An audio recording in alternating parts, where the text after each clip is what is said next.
Hey guys, Brian with PhoneArena here, and FedEx has been kind enough to drop off our Motorola PHOTON 4G. So let's go ahead and unbox this bad boy. So you can see the packaging is a little bit different than what we're used to with the Sprint devices traditionally, but this is not a traditional phone. Feels very good in the hand. There's a nice soft touch coating on the plastic back here. As you can see, it's an 8 megapixel camera. We have the kickstand, appears to come out from the side maybe. Yes. So we definitely missed that on the Evo 3D, so it's nice to see it come back. Of course, we have a 4.3 inch QHD display. Let's fire it up here, see if it powers on. Yes, it does. Dual core technology, because this is of course rocking a Tegra 2 processor at 1 gigahertz with 16 gigs of internal memory. Let's take the battery off here, the back. Takes a little bit of prying to get that, not too terrible. We have the SIM card, because this is a world phone, which is very nice to see, as well as a large battery.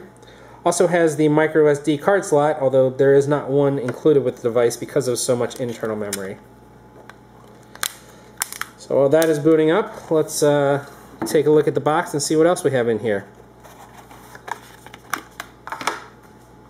Looks pretty simplistic. We have our wall charger, of course, with the USB cable that plugs into it, as is becoming standard these days. And then we also have our getting started guides, and of course Sprint's recycling envelope, which is very nice. Any old phones you can just throw in there, it's all prepaid, throw it in your mailbox, and they'll send it back.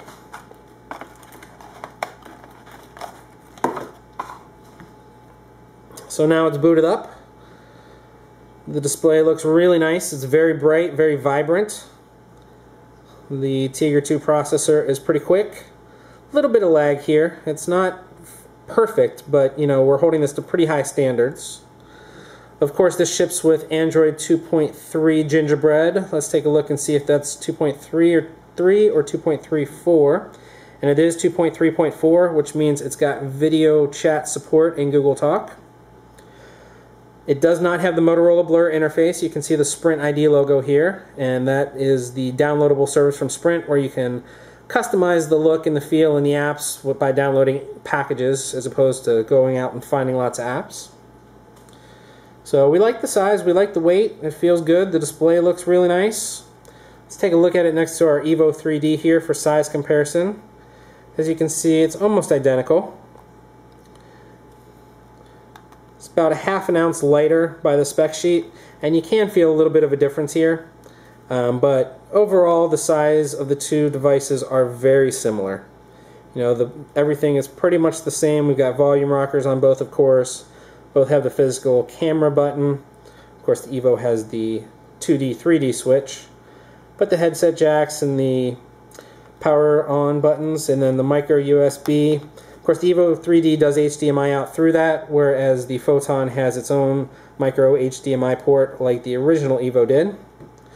But overall, we're pretty impressed with this so far. So stay tuned. We're going to put it through its paces. We're going to really test it out. One of the features we're kind of excited about is the 10-hour battery life Motorola claims on this, which would blow any other phone in the Sprint lineup away in terms of Android.